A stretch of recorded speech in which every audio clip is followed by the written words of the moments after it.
অসমৰ মাটিত এনে এটা ঠাই আছে যিয়ে কেৱল ইতিহাসেই সৃষ্টি কৰা নাই, ই সলনি কৰিছিল অসমৰ সংস্কৃতি, সমাজ আৰু চিন্তাধাৰা। আজিৰ ভিডিঅ'ত মই আপোনালোকক লৈ আহিছোঁ এনেকুৱা এটা পবিত্ৰ স্থান, বাটদ্ৰোৱা থান।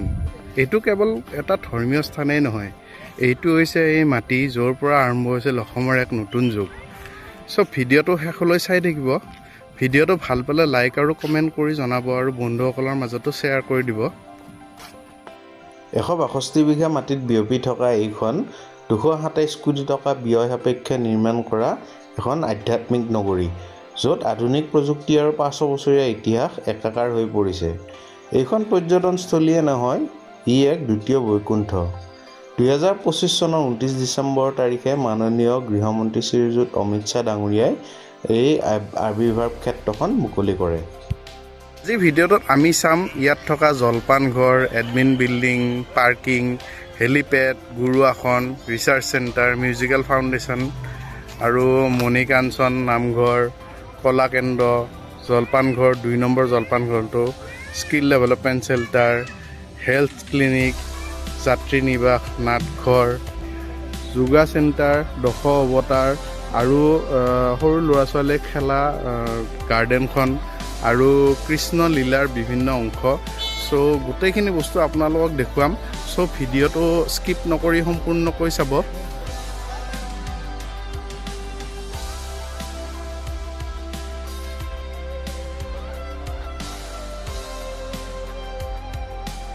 ইয়াৰ বাহিৰৰ ফালে গাড়ী পাৰ্কিং কৰাৰ যথেষ্ট ঠাই আছে। গাড়ী পাৰ্কিঙত কোনো অসুবিধা নহয়। আবিৰ্ভাৱ ক্ষেত্ৰখনৰ ভিতৰতো পাৰ্কিঙৰ সুবিধা আছে যদিও সাধাৰণ জনতাৰ বাবে নহয়। ইয়াত টিকেট কাউণ্টাৰ আৰু এখন গেট, দুইফালে 2টা টিকেট কাউণ্টাৰ আছে। এইফালে এণ্ট্ৰি আৰু ইফালে এক্সিট। বৰ্তমানলৈ এণ্ট্ৰি ফ্ৰী। আমি টিকেট নকটাকৈ সোমাইছোঁ, কিন্তু হয়তো পিছত টিকেট কাটি ল'বলগীয়া হ'ব পাৰে।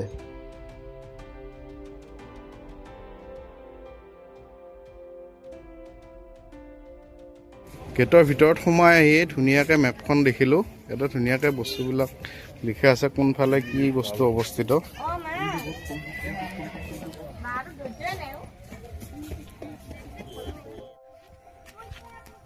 এইটো ৰাস্তাইদি এডমিন হল, এইটো সন্মুখে এইটো এডমিন হল। তাৰপিছত ইফালে আপোনাৰ পাৰ্কিঙৰো ব্যৱস্থা আছে। এইটো চাইডে এনেকৈ পাৰ্কিঙত যাব পাৰিব আৰু ইফালে টয়লেট আৰু আগত আপোনাৰ এটা হেলিপেডো বনাই আছে। ইয়াৰ বস্তুবিলাকৰ মানে বহুত ধুনীয়া। গেটৰ ভিতৰেদি সোমাই আহিয়েই ঠিক লেফ্ট চাইডে আপোনাৰ এখন জলপান ঘৰ আৰু গেটৰ পৰা ঠিক সোমাই চিধি এইখন গুৰু আসন। আপোনালোকক ওচৰৰ পৰা দেখুৱাম, ধুনীয়া লাগিছে।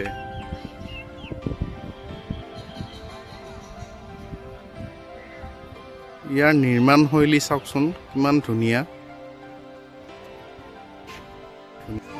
গুৰু আসনৰ ভিউটো চাৰিওটা ছাইডৰ পৰা অলপমান বেলেগ বেলেগ।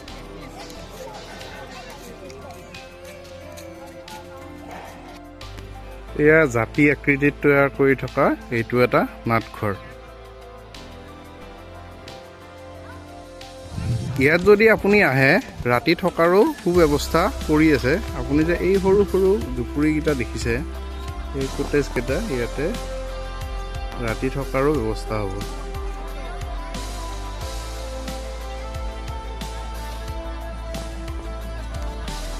আৰু ইফালে আপোনাৰ স্কিল ডেভেলপমেণ্টৰ কিবা ব্যৱস্থা কৰিছে। এইখন নাও আকৃতিৰ।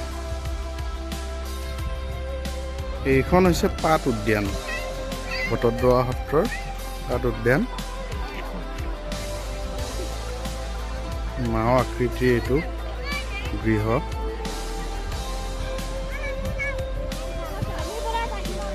এইটো আচলতে কলা কেন্দ্ৰ। ই নিৰ্মিত অৱস্থাত আছে। এখন বিশাল তালৰ দৰে গৃহটো নিৰ্মিত অৱস্থাত থকাৰ বাবে ইয়াত এতিয়াও প্ৰৱেশৰ অনুমতি দিয়া নাই। এই গুৰু গৃহৰ ঠিক সন্মুখতে আছে।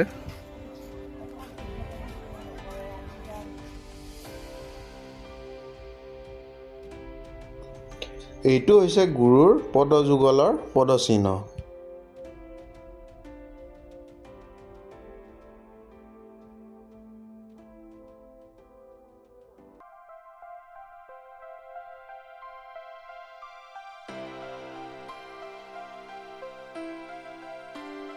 টয়লেট কৰা লেডিজ আৰু জেন্টছৰ ধুনীয়াকৈ সুকীয়া জেগা আছে। চ' সকলো বস্তু ছিষ্টেমেটিক, বহুত ধুনীয়া।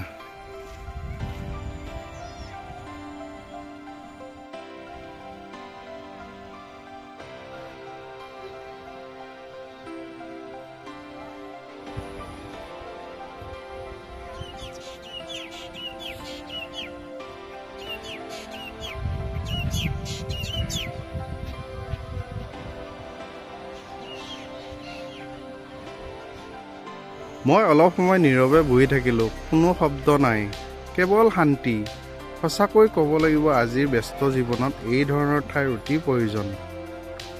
এই যে দেখিছে খোল আকৃতিৰ এইটো হৈছে গৱেষণা কেন্দ্ৰ খোল।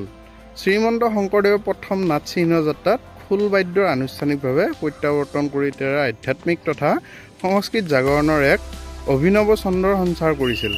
কপিলী মুখৰ কুমাৰ আৰু শালমৰাৰ মুচিসকলে নিৰ্মাণ কৰা এই খোল বাদ্যবিধ সত্ৰীয়া নৃত্য, বৰগীত আৰু অংকীয়া নাটৰ কেন্দ্ৰবিন্দু হৈ পৰিছিল, যিয়ে ৫৫০ বছৰতকৈও অধিক কাল ধৰি অসমীয়া শিল্প সংস্কৃতিৰ পৰম্পৰাক গঢ় দি আহিছে। এই মহান ঐতিহ্যক সন্মান জনাই দেৱবাদ্য খোলৰ আৰ্হিত নিৰ্মাণ কৰা এই গৱেষণা কেন্দ্ৰটিয়ে তেৰাই মানৱ জাতিক উপহাৰ দি যোৱা সাংস্কৃতিক জ্ঞান আৰু আধ্যাত্মিকতাৰ ঐতিহ্যক ধৰি ৰাখিব পৰা আৰু যুগৰ লগত খাপ খুৱাই আগুৱাই নিব।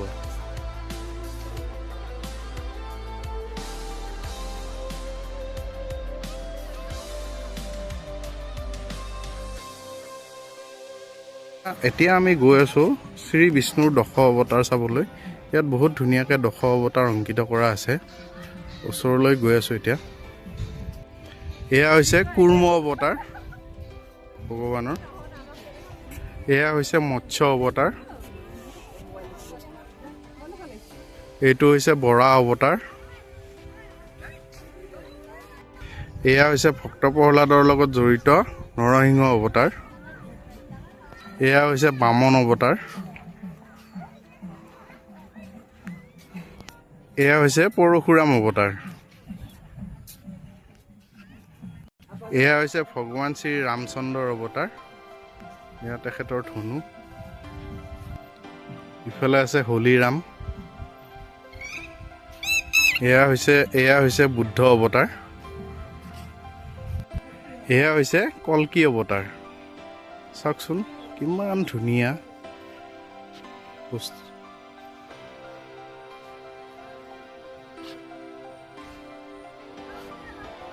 সঁচাকৈ ইয়াৰ পৰিৱেশ, ইয়াৰ বস্তুবিলাক ইমান ধুনীয়া।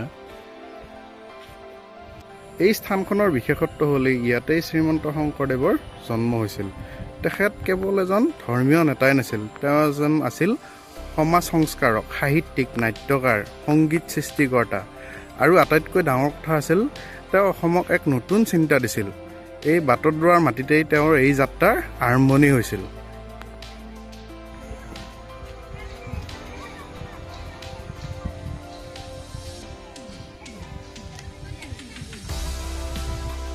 এইখন হৈছে নৱৰক গাৰ্ডেন।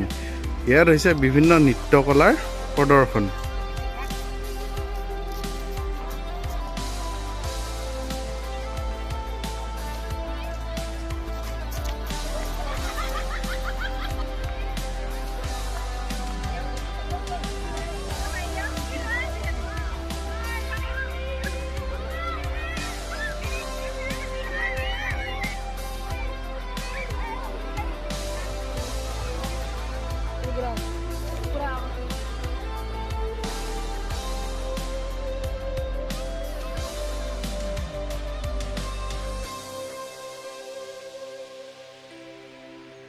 এটা অতি মন কৰিবলগীয়া গুৰুত্বপূৰ্ণ কথা হ'ল ইয়াত সোমাবলৈ অসমীয়া জাতীয় সাজপাৰ পৰিধান কৰিব লাগিব, যেনে মহিলাৰ বাবে মেখেলা চাদৰ আৰু পুৰুষৰ বাবে ধুতি, নহ'লে ইয়াৰ ভিতৰত সোমাব নিদিয়ে।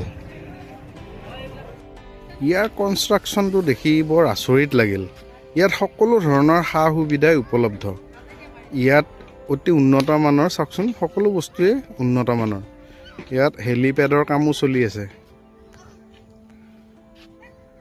বৰ্তমান তালৈ যোৱাত বাধা আছে যদিও আপোনালোকক দূৰৰ পৰাই জুম কৰি দেখুৱালোঁ এটা চাওকচোন সৰু ল'ৰা ছোৱালীৰ ধুনীয়া খেলা ধূলাৰো ধুনীয়া ব্যৱস্থা আছে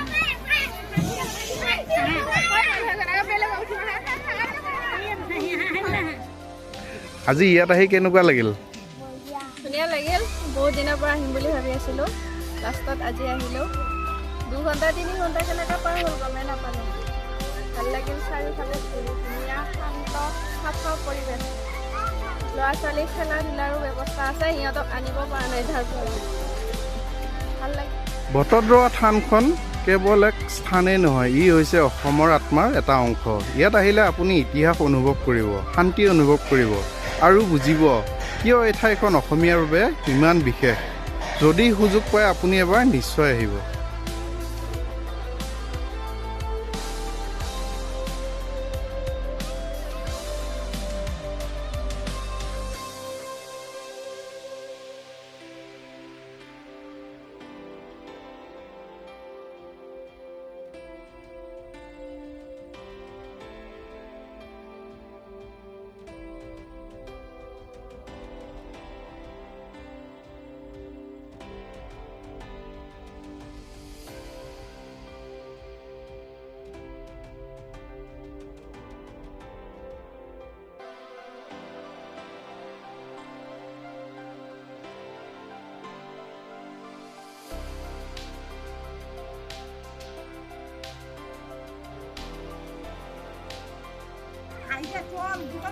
ইয়াৰ ফুলবিলাকো বহুত ধুনীয়া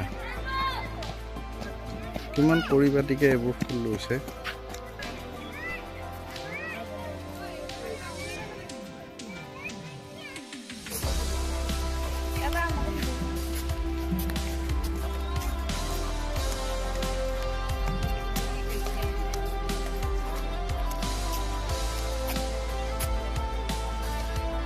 গুৰুৱাখনৰ সন্মুখতে এয়া এইটো জটায়ু পক্ষী আৰু এইটো শ্ৰী হনুমান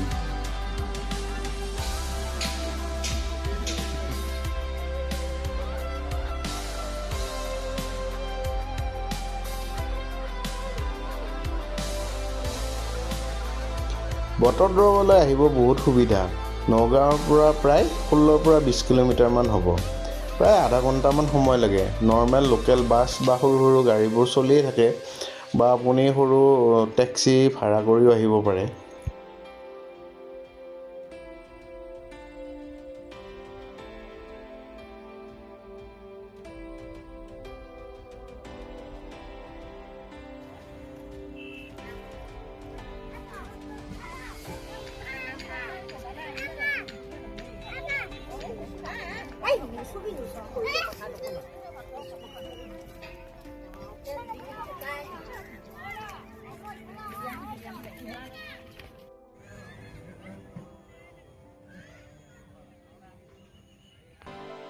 এই ক্ষেত্ৰখনিত মহাপুৰুষ শ্ৰীমন্ত শংকৰদেৱৰ ঐতিহ্যক সন্মান জনাই তেওঁৰ জীৱন আৰু ঐতিহ্যক পোহৰ পানী আৰু শিল্পৰ এক মনোমোহা প্ৰদৰ্শনেৰে উজ্জ্বলাই তোলাৰ প্ৰয়াস কৰা হৈছে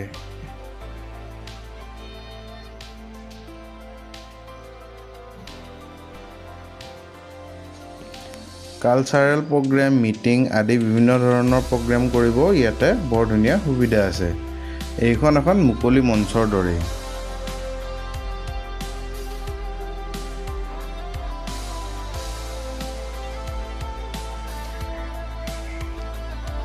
বটদ্ৰৱাৰ এই শ্ৰীমন্ত শংকৰদেৱৰ জন্মস্থানত আহি ইয়াৰ সামগ্ৰিক পৰিৱেশটো আপোনালোকক এবাৰ থুলমূলকৈ দেখুৱাবলৈ চেষ্টা কৰিলোঁ ভিডিঅ'টো চাই বাৰু কেনেকুৱা লাগিল কমেণ্ট কৰি জনাব ভিডিঅ'টো ভাল পালে বন্ধুসকলৰ মাজত শ্বেয়াৰো কৰি দিব আৰু যদি এতিয়ালৈকে চেনেলটো ছাবস্ক্ৰাইব কৰা নাই প্লিজ ছাবস্ক্ৰাইব কৰি দিব। আকৌ এটা নতুন ইনফৰ্মেটিভ ভিডিঅ' লৈ আকৌ লগ পোৱাৰ প্ৰতিশ্ৰুতিৰে আজিলৈ সামৰিলোঁ। ধন্যবাদ।